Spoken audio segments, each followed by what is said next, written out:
पूर्व सांसद राजेश सलीम शेरवानी साहब और आज बहुत ही महत्वपूर्ण लोग,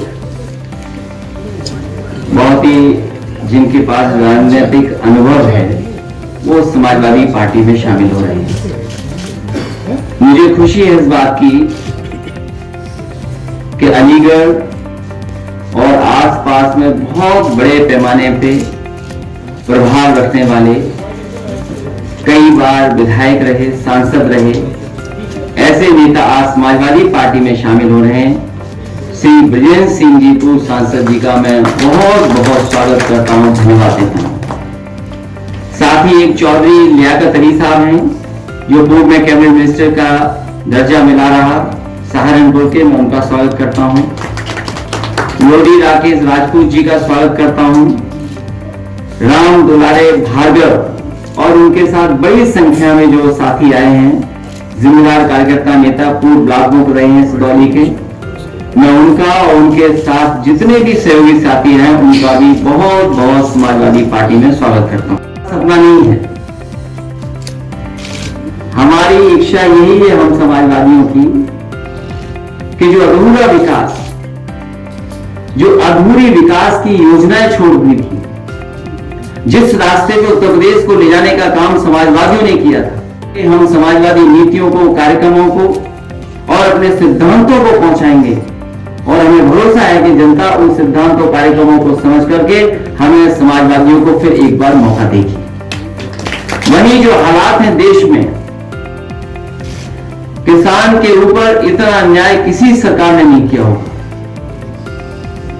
किसान पर ऐसी लाठी, इस तरह का व्यवहार, इस तरीके से आतंकी हमला किसी सरकार के माध्यम से नहीं हुआ होगा जितना भारतीय जनता पार्टी की सरकार में हो रहा है। ये वही भारतीय जनता पार्टी के लोग हैं जिन्होंने किसानों को कभी भरोसा दिलाया था कि अगर सत्ता में आ जाएंगे तो कर्ज ही माफ नहीं करेंगे, बल्कि जो भी खेत में पैदा होगा उस पैदावार की कीमत बढ़कर के देंगे और ऐसा समय लाएंगे जिसमें हम आपकी आय दोगुनी कर देंगे। इधर जब से भारतीय जनता पार्टी की सरकार आई है, किसी न किसी तरीके से सबसे ज्यादा किसान और गरीब को बर्बाद किया है। कौन नहीं जानता आज उत्तर प्रदेश में कि लूट हो गई धान की। इतनी बड़ी लूट धान की कभी नहीं हुई होगी जितनी भारतीय जनता पार्टी की सरकार में हुई है। किसान अपना धान नहीं दे पाया, जिन केंद्रों को धान खरीदना था वो खरीदे नहीं, और जिन किसानों को कीमत नहीं मिली, तो बताओ उन्हें क्या कीमत मिली होगी? 1000-1100 रुपए। और सरकारी जो कीमत थी, जो तय थी, वो क्या कितने किसानों को मिल पाई? हम बधाई देना चाहते हैं उन किसानों को, पंजाब, हरियाणा और उत्तर प्रदेश के और देश के जिस कोने से भी किसान आए हैं, कम से कम ऐसे काले कानून के खिलाफ उन्होंने अपने जीवन की परवाह नहीं की। वो दिल्ली में जाकर के मांग रहे हैं। हम समाजवादी पार्टी के लोग भी उन किसानों की मांगों का पूरा समर्थन कर रहे हैं। जनता पार्टी की सरकार, भारतीय जनता पार्टी के लोग, उनसे अच्छा झूठ, उनसे बड़ा झूठ कोई बोल नहीं सकता। आज एक अखबार में, मैंने बहुत ही प्रतिष्ठित अखबार में, और तमाम जो आज प्रतिष्ठित अखबार हैं उनमें खबर मैंने पढ़ी कि भारतीय जनता पार्टी की सरकार ने ऐसा फैसला लिया है कि 2022 तक, अगले वर्ष तक, अगले से अगले वर्ष जब आएगा तो उत्तर प्रदेश में 10,000 मेगावाट की बिजली का उत्पादन हो जाएगा, वो भी सोलर एनर्जी का। जो कानून हमसे आप पूछ रहे हो कानून के बारे में, कभी आप मुख्यमंत्री जी से पूछिए कि क्या वो सोलर पैनल के बारे में कुछ जानते हैं? 10,000 मेगावाट बढ़ा देंगे, भूल जाइए 10,000 मेगावाट। इस देश के राष्ट्रपति रहे 2 बार, और उस समय की समाजवादी सरकार ने कन्नौज में एक बहुत छोटा सा प्लांट लगाया था जिससे वहां के गांव को 24 घंटे बिजली फ्री मिलती थी। देश की अर्थव्यवस्था तब तक नहीं बेहतर हो सकती जब तक किसानों का हम भुगतान न करा दें। किसानों की आय जब तक नहीं बढ़ेगी, आप कोई सपना पूरा नहीं कर सकते। अगर ईज ऑफ डूइंग बिजनेस अच्छा हुआ है तो यह भी बता दो कि दुनिया में भारत भ्रष्टाचार में कहां पहुंच गया है। और फिर उत्तर प्रदेश का भी नंबर कहीं ना कहीं होगा। जब कस्टोडियल डेथ में सबसे ज्यादा ऊपर नंबर है हमारा, फेक इनकाउंटर्स में हमारा नंबर 1 है। और जिस तरीके से अन्याय हो रहा है लोगों के साथ, पॉलिटिकल लीडर्स के साथ, एक नहीं बड़ी संख्या में मैं कह सकता हूं झूठे मुकदमे लगा करके। अब कल एक मिठाई वाला एक किसी के परिवार में कोई खुशी थी तो मिठाई लेकर के आया, तो मोतीचूर के लड्डू लेके आया। मैंने पूछा किस कीमत का है ये, तो 600 रुपए बताया उसने। मैंने कहा अगर यही किसी और दूसरी दुकान में लें तो हो सकता है 700 रुपए का हो सकता है 500 रुपए का हो। एक शहर में कई दुकानें ऐसी मिल सकती हैं जहां पर एक ही तरह का लड्डू न जाने कितनी कीमत का हो, या उनकी जितनी भी जरूरत की चीजों की आवश्यकता थी बिजली की, उसकी पूरी पूर्ति वो प्लान करता था। वो कुछ मामूली वॉट का होगा। आप उस गांव की फ्री बिजली को काट दिया आपने।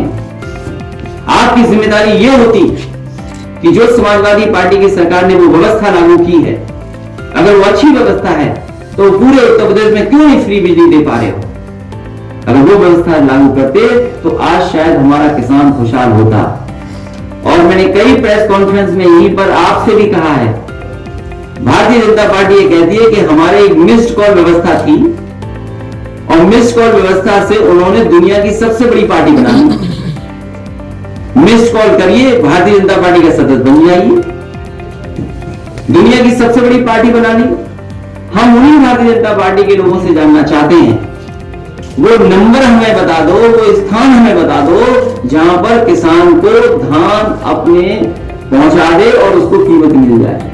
और जो कानून बनाने की बात है, कम से कम ऐसा कानून बना दो कि हमारे किसानों को आय 2 गुनी मिलने लगे, गन्ने का भुगतान हो जाए। साइकिल यानी मुझे तो ये भी जानकारी है और आपको भी जानकारी है,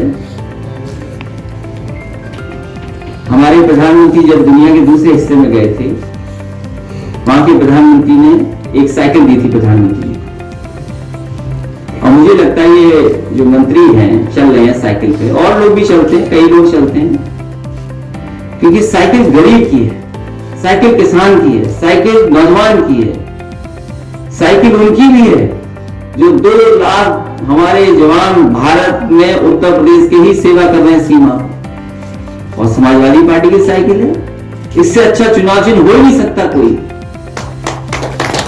तो वो आने वाले समय के बारे में बता रहे हैं कि क्या आने वाला समय है, वो साइकिल नहीं चला रहे हैं, वो आने वाला समय किनका आ रहा है वो बता रहे हैं।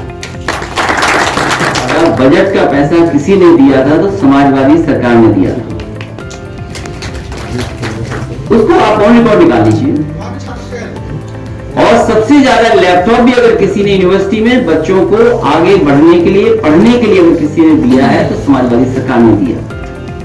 और एक शानदार मेट्रो उसके सामने से निकल के जा रही है, वो भी समाजवादी पार्टी की देन है। आपको सोचना यह चाहिए, जितनी मेट्रो समाजवादी सरकार ने बनाई, जहां तक जाती है वहां से वापस मेट्रो लौट आती है, यह सरकार उससे आगे नहीं बढ़ा पाई। जिन शहरों में हम समाजवादी सरकार ने दी मेट्रो, चाहे वो कानपुर हो चाहे आगरा हो, उसको अभी पूरा नहीं कर पाई है। वही समाजवादी पार्टी की सरकार का चल रहा है। हमें तो मुख्यमंत्री से यह देखना है कि मुख्यमंत्री जी ने 2 मेट्रो अनाउंस की थी, आप भूल गए होंगे, मुझे तो याद है, एक झांसी में और एक लगता है गोरखपुर में। और उन्होंने जो बुंदेलखंड एक्सप्रेसवे भी दिया, उनके घोषणा पत्र में नहीं था। वो समाजवादियों का चोरी करके, नकल कर करके बना रहे हैं और वो आकर के हमारे घर में जोड़ दिया। हमारे देश के किसान की मदद तभी होगी जब सरकार आगे आए। सरकार मदद करेगी तो मदद किसानों की होगी। अगर किसान को बाजार में छोड़ दोगे आप, बाजार में के हाल पे छोड़ दोगे, तो हमारे किसान की कभी भलाई नहीं हो सकती। और जिस तरह के फैसले सरकार ले रही है, उससे न केवल किसान बल्कि हमारा नौजवान और बड़े पैमाने से व्यापार बर्बाद हुआ है। हमें उम्मीद है कि जितने साथी आज हमारे साथ जुटे हैं, साथ आ रहे हैं, इन साथियों को जोड़ करके और बड़े पैमाने पर साथियों को जोड़ करके समाजवादी पार्टी इन ताकतों को उत्तर प्रदेश से सफाया करने का काम करेगी।